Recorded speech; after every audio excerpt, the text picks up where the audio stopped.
मित्रों नमस्कार। जब हम किसी भी गमले में जब पौधा लगाते हैं तो ये देखते हैं कि हमारा पौधा स्वस्थ कैसे हो। जबकि हमारा जब पौधा स्वस्थ नहीं रहता है तो ऐसा लगता है कि हमको बहुत पछतावा होता है और ऐसा लगता है कि हमारी पूरी मेहनत बेकार चली गई। और पौधा स्वस्थ रहता है कैसे, जब गमले की मिट्टी अच्छी तरह से तैयार की जाए। तो कैसे किस प्रकार से गमले की मिट्टी हम तैयार करेंगे कि जिससे हमारा पौधा पूर्ण रूप से स्वस्थ हो, उसमें कोई बीमारी न लगे और हमेशा फूल देता रहे। तो आज हम जानने जा रहे हैं कि मिट्टी में वो कौन कौन सी चीज़ डालें जिससे हमारी मिट्टी में भरपूर पोषक तत्व हो जाए और उसमें कोई भी पौधा लगाएं स्वस्थ रहे। तो आइए जानते हैं। तो सबसे पहले हम क्या करेंगे कि एक साधारण सी मिट्टी कोई भी ले लेंगे और इसमें जो है थोड़ा इसको भुरभुरा कर लेंगे।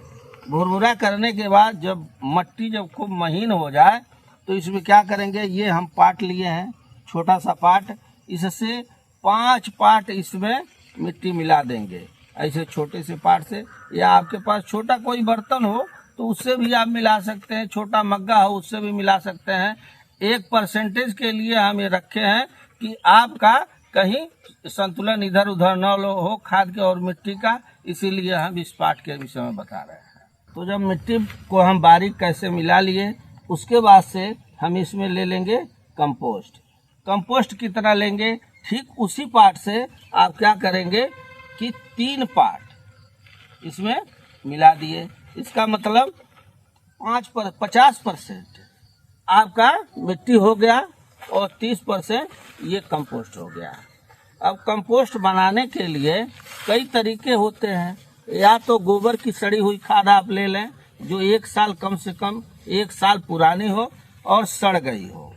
और दूसरा तरीका ये है कि आप अपने किचन में जो फलों के छिलके, सब्जियों के छिलके, चाय की पत्ती, जो वेस्टेज आइटम है उसको आप अपने कहीं भी क्यारी में छोटा सा गड्ढा बना करके आप उसमें डालते रहें और कुछ दिन के लिए मिट्टी डाल के छोड़ दें। कुछ दिन के बाद आपकी भी खाद वह कंपोस्ट बन जाएगी इस तरह से। और इसको 30% इसको मिला दिए। आप ध्यान से देखिएगा कितना परसेंट कौन सा मिलाना है, इस पर जरूर एकदम बहुत बारीकी से ध्यान दीजिएगा। कंपोस्ट मिलाने के बाद क्या करेंगे, कंपोस्ट इसलिए मिलाया जाता है, इसके लिए कारण ये है कि ये मिट्टी में भरपूर पोषक तत्व प्रदान कर देता है जो हमारे पौधे के लिए बहुत ही लाभकारी होता है। अब इसका अगला काम क्या करेंगे, ये हमारा कोकोपीट जो नारियल का छिलका होता है, जूट होता है, इससे ये बनाया जाता है नारियल के जूट से। आप चाहें तो ये ऑनलाइन भी मंगा सकते हैं और चाहें तो आप अपने घर पर नारियल का जूट मार्केट से ला करके मिक्सर ग्राइंडर कर देंगे, तब भी आपका आसानी से हो जाएगा। जो सुविधा हो आपके पास वो ऐसा काम करें। अगर आपके पास कोकोपीट उपलब्ध नहीं है, नारियल का जूट नहीं मिल रहा है, तो आप क्या करें, जो चावल का छिलका होता है, जो हमारे स्थानीय भाषा में उसको भूसा कहा जाता है, चावल के दाने के ऊपर का जो छिलका होता है, उसका भी इस्तेमाल आप कर सकते हैं। इसके जगह या तो ये रहे नहीं तो वो रहे, या तो आपका कोकोपीट रहेगा और नहीं तो चावल का छिलका रहेगा, दोनों एक ही काम करेगा। अब इसको डालने के बाद क्या होगा कि हमारे मिट्टी को हल्का बना देगा और उसमें एयरेशन पैदा कर देगा, जिससे हमारे पौधों की जड़ें बहुत आसानी से चारों तरफ विकास करेंगी और हमारा पौधा ग्रोथ करता रहेगा और स्वस्थ बना रहेगा। तो 10% हम इसको मिला लेते हैं कोकोपीट को। अगर कोकोपीट नहीं है तो आप चावल का छिलका भी इस्तेमाल कर सकते हैं। उसके बाद हम अगला काम करेंगे कि ये सफ़ेद रेत जो बालू होता है, इसको सफ़ेद रेत भी कहते हैं, बालू भी कहते हैं, आपके स्थानीय भाषा में सिल्ट भी कहते हैं। जो आपके स्थानीय भाषा में कहा जाए वो आप इसमें लेकर के आप इसमें मिला लेंगे। ये सफ़ेद सिल्ट हम मिला दिए इसमें। अब सफ़ेद सिल्ट को इसलिए मिलाया जाता है ताकि इसका भी एक बहुत बड़ा कारण है कि सबसे पहली चीज़ कि ये हमारे गमले को ठंडक प्रदान करता है। पानी उसमें रुकता है, वह सूखता है पानी और ठंडक प्रदान करता है। तो अगर कहीं आप 1-2 दिन के लिए आप कहीं यात्रा पर भी निकल जाते हैं और पानी उसमें गमले में नहीं पड़ पाता है, तो वह पौधा सूखेगा नहीं, उसको मिट्टी को ठंडी बना के रखेगा। और दूसरा काम इसका यह है कि गमले में कभी कभी देखा जाता है कि चींटियां लग जाती हैं। तो चींटियां जब लगती हैं तो बहुत समस्या हो जाती है, वह चींटियां उसमें से निकलती नहीं है।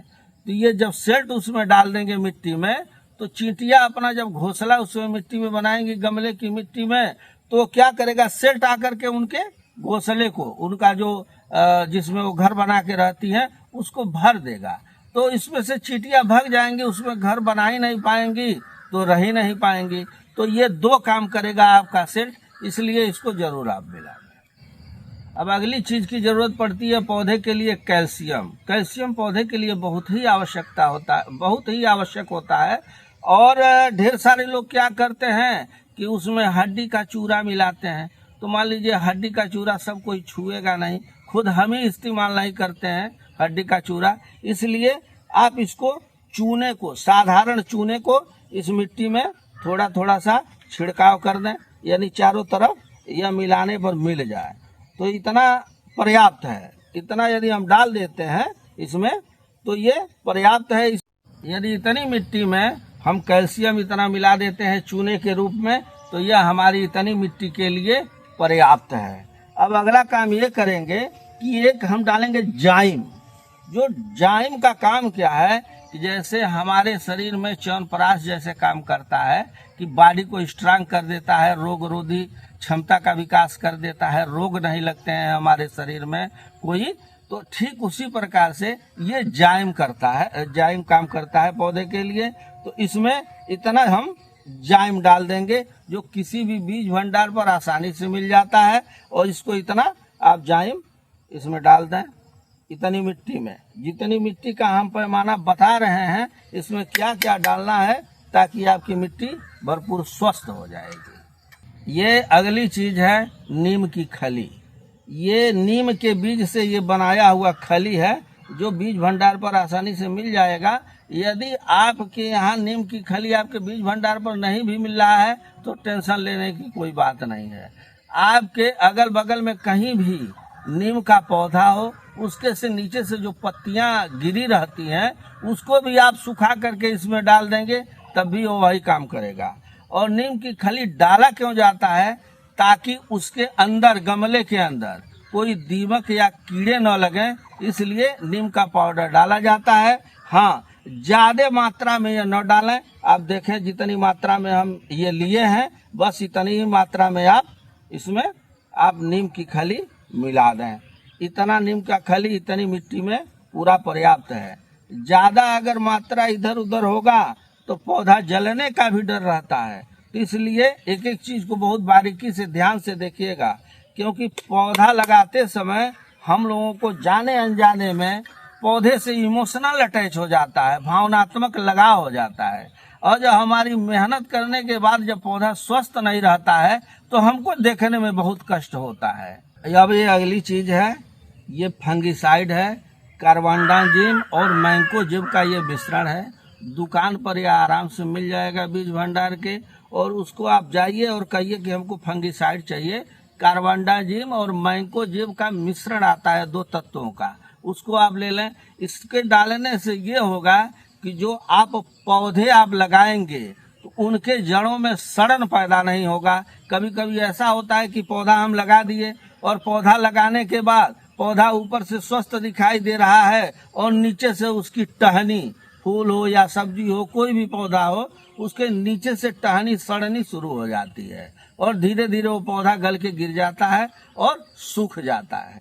तो ये डालने से हमारा वो सड़न की बीमारी इसमें नहीं होगी, क्योंकि ये बहुत अच्छा फंगिसाइड है। हाँ, यदि आपके पास कार्बेंडाजिम और मैंकोजेब बीज भंडार की दुकान पर अगर नहीं मिल रहा है तो आप एक चीज का इस्तेमाल कर सकते हैं। इसका एक विकल्प होता है, आपके किचन में हल्दी का पाउडर होगा, हल्दी के पाउडर को अभी डाल देंगे इसमें, तो वो भी फंगिसाइड का काम करता है, गलन नहीं पैदा होने देता है। फिलहाल हमारे पास इस समय कार्बेंडाजिम और मैंकोजेब था तो हम इसमें डाल दिए हैं। आपके पास नहीं है तो कोई बात नहीं, आप हल्दी का भी पाउडर मिला सकते हैं। हम मिलाते समय ध्यान रहे कि इसमें, अब देखिए इतना हम पाउडर हम लिए थे तो इतना हम बचा दिए हैं, बहुत हल्का सा डाले हैं, इसको ज्यादा डालने की आवश्यकता नहीं होती है। अब जितनी चीजें इसमें हम मिलाए हैं, डाले हैं, इसको खूब बढ़िया से हम इसको मिला लेंगे, खूब अच्छी तरह एक दूसरे में मिल जाए। अब इसके बाद क्या करेंगे, जब हम गमला का चयन करेंगे तो आप जैसे गमला का चयन आप करते हो, मिट्टी के भी गमले आते हैं, सीमेंट के भी आते हैं, प्लास्टिक के भी आते हैं। तो इस समय हमारे पास प्लास्टिक का गमला है। एक परामर्श हम अवश्य देंगे कि जब भी आप गमला खरीदने जाएं तो आप देख लें कि गमला बेहतर क्वालिटी का हो। जैसे देखिए, ये हमारा गमला बहुत ही फ्लेक्सिबल है। इसको 5 से 6 साल आप इसको धूप में रखें, बारिश में रखें, ये टूटने वाला नहीं है, सड़ता नहीं है। जो सस्ते गमले होते हैं वह बहुत जल्दी सड़ जाते हैं। और इसमें अगला काम हम ये करेंगे कि इस गमले में हम होल कर देंगे, किसी नुकीले चीज की सहायता से हम इसमें होल कर देंगे, ताकि जब इसमें हम गमले में मिट्टी भरें तो देखिए ऐसे होल कर लेंगे। और जब हम मिट्टी की भराई करें तो इसमें हमारा जल जमाव न होने पावे। यदि पानी उसमें रुक जाएगा पौधे में, गमले में, तो उसकी जड़ें सड़ जाती है। और पौधे के लिए बस वही जरूरी होता है कि मिट्टी में नमी बनी रहे और उसमें पानी जल जमाव न होने पावे। जब वाटर लॉगिंग हो जाएगा तो पौधों में सड़न शुरू हो जाता है। अब इसमें ऐसे हम होल बना दिए। अब इसमें हम क्या करेंगे कि नीचे सतह पर 2-3 विकल्प इसका होता है कि या तो किसी मिट्टी के गमले का अगर टुकड़ा है उसको भी आप नीचे होल पर रख दें। अगर वो नहीं है तो किसी प्लास्टिक की चट्टी, आप कुछ भी, जो प्याज वगैरह की बोरियां आती हैं उसमें ये मिल जाता है, आप निचले सतह में इसको ऐसे रख दें। और इससे रखने का मतलब ये होता है कि आप जब ऐसे रख देंगे तो सिर्फ हमारा एक्स्ट्रा जो वाटर है, अतिरिक्त जो पानी है वह नीचे से निकल जाएगा ऊपर से पानी डालने पर, और हमारा पौधा सुरक्षित रहेगा, उसमें जल जमाव नहीं होने पाएगा। और जब चट्टी हम डाल देंगे तो उसके साथ मिट्टी बाहर नहीं निकलेगी, सिर्फ पानी ही बाहर निकलेगा। नहीं तो अगर मिट्टी भी बाहर निकलने लगेगी तो अंदर से ये खोखला हो जाएगा, मिट्टी उसमें से निकल जाएगी। और जहाँ गमला आप रखे रहेंगे वहाँ का फर्श भी बहुत गंदा हो जाएगा। तो इसको यहाँ पर लगाना बहुत ही आवश्यक है। और पौधा लगाते समय एक बात का ध्यान अवश्य रखें कि पौधे के हिसाब से गमले का चयन करें। जैसे जो दीर्घकालिक जो पौधे होते हैं, जैसे कि नींबू हो गया और ये गार्डेनिया हो गया, उसके लिए 12 इंच से ज्यादा के गमले का प्रयोग करें। जो सीजनल आइटम है, जैसे टमाटर हो गया, आप धनिया बोते हैं कि आप गमले में लगा देते हैं, या सीजनल फूल आप लगाते हैं, गेंदा वगैरह का जो सीजन चलता हो, जो कुछ समय के बाद समाप्त हो जाते हैं, तो उनके लिए 10 इंच का गमला रहेगा तब भी सही है। लेकिन जो दीर्घकालिक पौधे हैं, जो लंबे समय तक रहेंगे, उनके लिए आप बड़े गमले का चयन करें, छोटे गमले का चयन न करें। उसके बाद ये जो हमारी मिट्टी बनाई हुई है, इसको हम नीचे थोड़ी सतह में ऐसे डाल देंगे और इसका थोड़ा सा बेस बना लेंगे। अब देखिए, इसमें हम गार्डेनिया का पौधा लगाने जा रहे हैं, जिसको हिंदी में गंधराज कहा जाता है। ये बड़ा सुंदर सुंदर और सुगंधित फूल देता है और ये दीर्घकालिक पौधा है। इसको ऐसे हम प्लास्टिक अलग कर लिए और देखिए, ये एयर लेयरिंग से बनाया गया ये पौधा है। इसमें देखिए फूल निकला हुआ था। अब जब फूल नहीं होता है, ये हम गम जाड़े में बना रहे हैं, नवंबर के महीने में। और इसको ऐसे हम बीच में रख देंगे और बीच में रखने के बाद चारों तरफ से हम ऐसे इसमें मिट्टी डाल देंगे।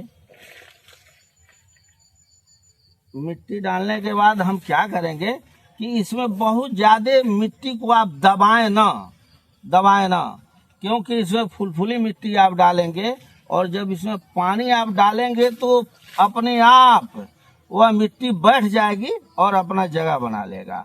और एक बात अवश्य ध्यान रखें, इसमें डालने के बाद इसमें मिट्टी बैठ जाती है तो इस गमले में मिट्टी से गमले में 1 इंच का ऐसे गैप रहना चाहिए। 1 इंच गमला ऐसे खाली रहना चाहिए, उसमें मिट्टी न हो।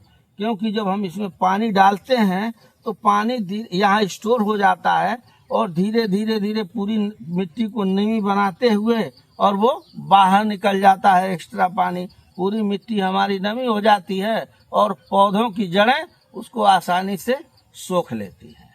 अब क्या करेंगे कि इस गमले में हम पानी डाल देंगे। पानी, थोड़ा सा पानी डालने के बाद पत्ती भी भिगो देंगे और थोड़े समय के लिए हम रुक जाएंगे।